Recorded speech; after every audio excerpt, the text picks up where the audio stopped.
Yeah, we are exploring a new topic, the fears that we carry. And today we look at fear of rejection. And this fear doesn't really appear as a fear, like how we feel a tiger approaching us, or we getting in an accident and your heart thumping and pounding and you going blank. But this is kind of a subtle talk, inner talk, mind talk that keeps on warning us to do certain things or to not do certain things. I'll give you an example. I was traveling by train yesterday and I saw a person. I mean, they served the food. This is Vande Bharat, and he didn't finish all of it. And obviously, he may not have liked it, or it was too much, or whatever. And then he covered that food with his napkin, just laid there, but covered it. Somewhere fear of not displaying what he wasted could be one of them. And that would be for me, if at all I did that. I would probably cover it back in the container, or I would probably eat it all if this thought was ingrained in me that you should not waste food. There are so many people in the world suffering with no food. And if that was the case, I would have eaten it, finished it. Fear of not being part of that belief system. As human beings, we are definitely social animals. We want to belong. Many of us are into pleasing people, do something more than what I want to do, somewhere ignoring self, putting others first. I would want to go and please people. Why so? If we can pause and question, why am I overdoing it? Why am I adjusting? Why am I putting myself the last, even if not second? I'm adjusting. I can sleep on the floor, I can sleep on the bed. Oh, you can take my sheet. I'm adjusting. I mean, I'm not saying these are bad habits. Definitely they show care and to the other person, and you're available to take care of them. But then when it becomes a little burdensome, when I feel violated, when I act according to how people are around me, when I sit quiet, even when I want to share something, I don't want to disrupt, create rock that boat there.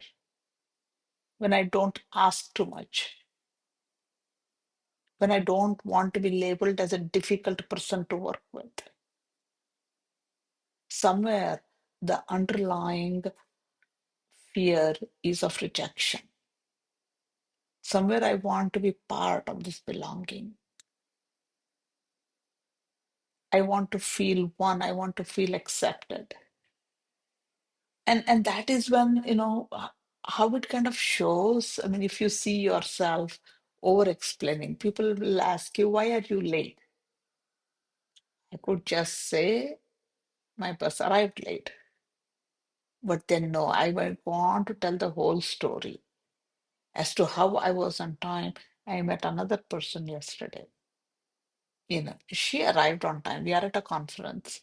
She arrived on time. She attended all the programs, but then she was scheduled to arrive at 11 a.m. and she ended up coming around 4 p.m. And how she missed her flight, how they canceled her flight, how she had to rebook it. Why? I mean, there could be many other reasons. I'm not. I probably am looking at this from my lens of the fear of rejection, but just question, why do we over explain? We have a need to belong, we have a need to make friends, we have a need to feel um, like the entertainer or kind of keep the people together, but why? Yeah. So. And some of us wait for appreciation. It was beautiful. Yesterday during the inauguration, um, we had special children who were supposed to take the guests up onto the stage. And this child took the guest and he sat down on this chair. Absolutely no fear, absolutely no hesitation. And then someone said, no, no, no, no, that is for the guest. And he stood up and he just stood there looking at them. He didn't know he was supposed to come back. We can say this is why they're special or whatever, but also look at the beauty of innocence. No strings attached. They can just be themselves. And somehow we can't be. We wait for that appreciation. I've done so much, vote of thanks. If you leave out my name, oh my God, you can imagine the kind of ruckus that gets created. And actually, whenever that task is given to me, I'm so afraid to take anybody's name, even the organizer's name, because the organizer alone could not have done it. Definitely, there are so many people who have helped. And if I go on listing, it will become endless. People are not there to even listen. So I try to contain it and I try to keep thanking them for their work throughout the process, not just at the end of an event, because everybody wants that appreciation. Somewhere, if I am not appreciated, it could be that my work is not well received. Now try to question it. What happens if it is not well received? Then I may never be given another opportunity again. Question. So what happens if I'm not given another opportunity again? Then they'll distance me. They will not talk to me. They think I'm incapable. So what happens? I'll be left alone. So what happens? I'm rejected. I will not belong. I will be lonely. So what happens? And that is the next step.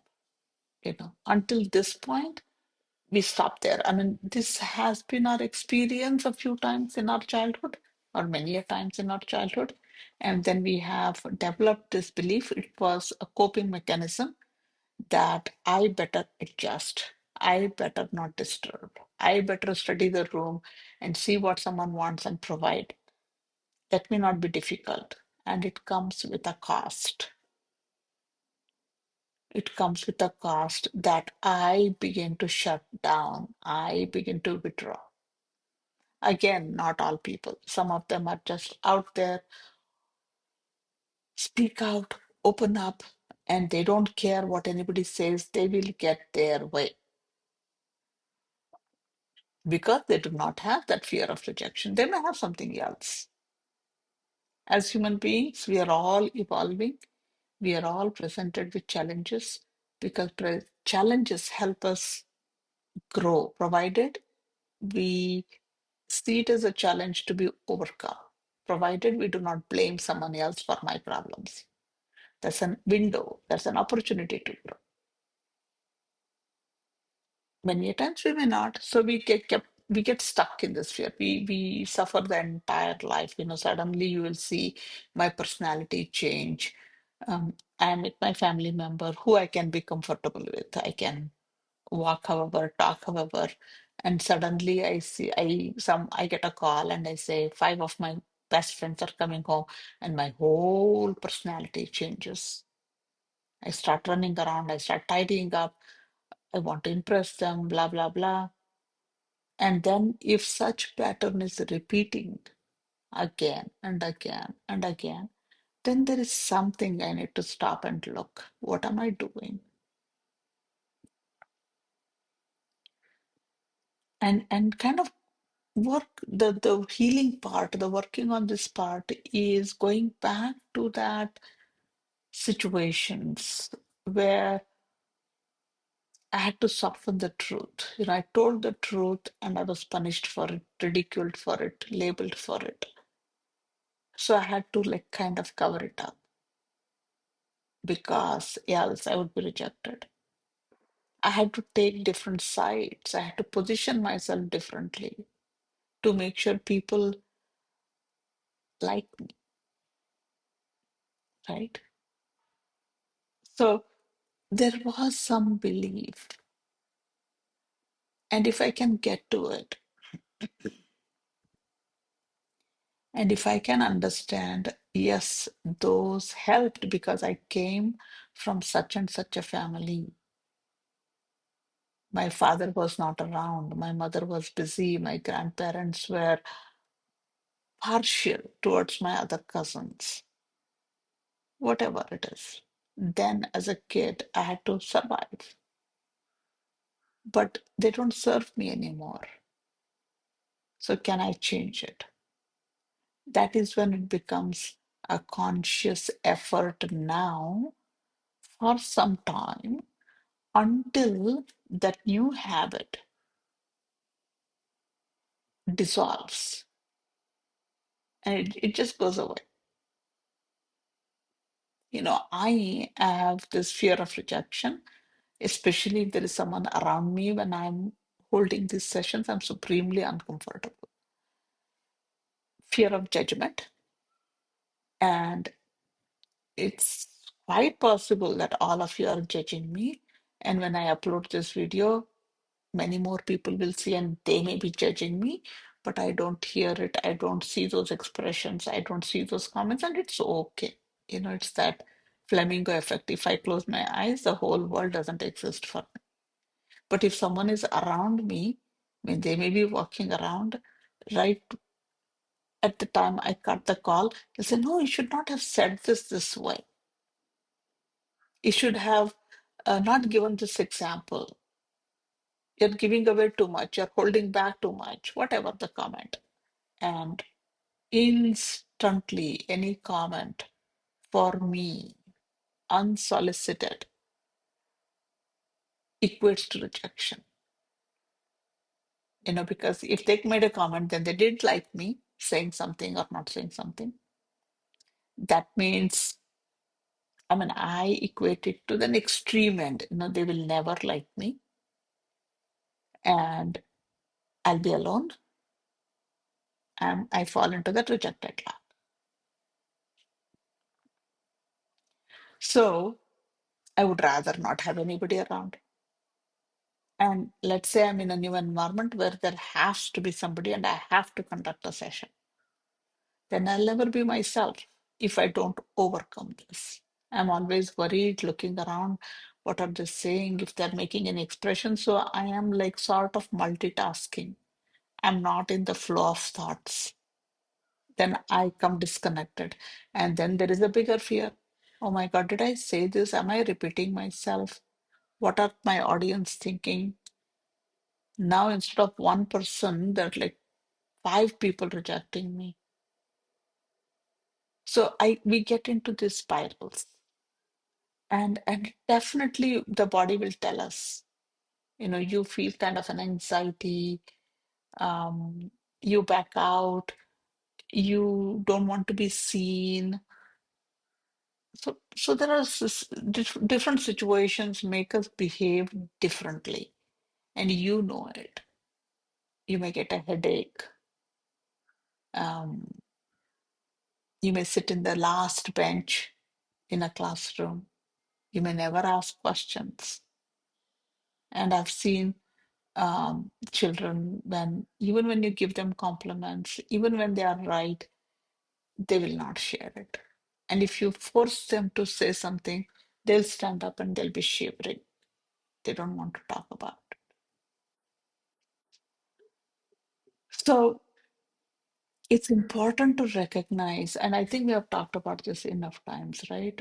It's important to recognize the changes that you get in your body.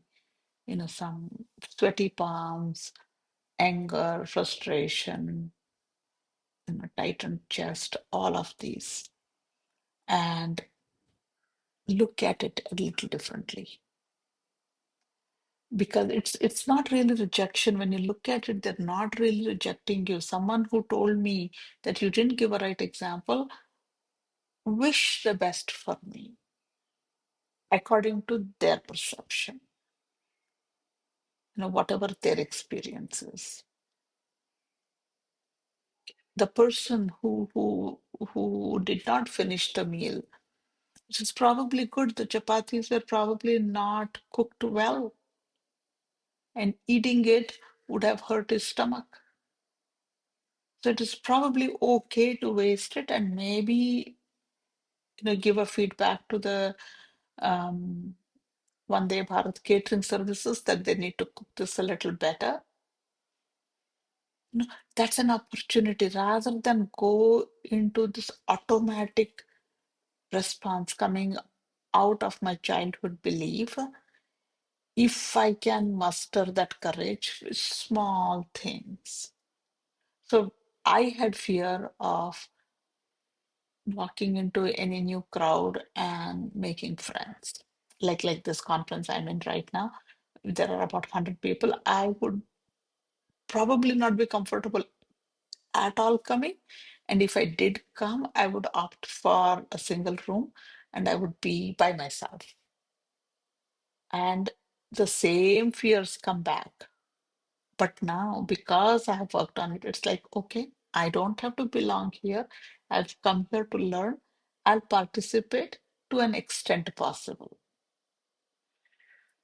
I don't have to talk to everybody. But when somebody asks me something, I will ask another question to them. That's it. Nothing more than that. It's not that I don't talk. It's not that I don't understand. It's not that I don't have the knowledge to participate. But the old fear kicks in, sabotaging me, paralyzing me. So small steps. Now I will participate once throughout the day, just once. I will talk to one person just once, even if it is asking, "How are you? Did you have your breakfast? Did you like the breakfast?" That's good enough. I don't set any high expectations for myself, saying that you have to make a very decent conversation so you can impress them, so they can give you some assignments, whatever that other stream goes on and on and on. No, because my objective is not to get stuck in the fear of rejection because the world is not truly interested in me. They're not. Everyone is interested in themselves. Everyone is looking out for approval. Everyone is looking out for the feeling of belonging. So for me, my body is an excellent indicator. And then I'll say, wait a minute, there is no rejection here. Then why fear it? It worked for you, doesn't help anymore. I'm here. Let me be very clear of the objective for which I'm here. I'm here to learn, not to make friends, not to talk, not to eat good food, not to sleep well. I'm here to learn certain things. As long as I'm getting that, my my objective is accomplished. Let me just do that. And that puts you in a lot of ease because there is no expectation that I have put on myself that I need to talk to everybody. I look at somebody and I say, oh, I need to be talking like them. And then I look at someone who's sitting very quietly, peacefully, and oh, I'd like to be that. All of this, the fear of rejection is driving me looking out of. So I need to take a step back and go inwards. That is rhythm. Breathing out, being in the community, breathing in, being with yourself. So in and out, when I do that, rhythm is health. Then I'm not unnecessarily anxious, unnecessarily withdrawing myself. I'm just present. So look at all of the different situations, encounters today. It need not be with people. It could just be you being little late to work today. What are you telling yourself and why? Question that why. And then don't have a huge expectation that I have to be early to school or office every single day. Yes, today I'm going to be late. That's it. No explanations. I mean, anyway, you're going to be marked for it. Why suffer? And chances are you will reach on time. So reflect on different instances today, different encounters today with yourself and with others, and see if this fear of rejection is sabotaging you. And stop, listen, and change your expectations. The fear will somehow subside. Good luck. Thank you.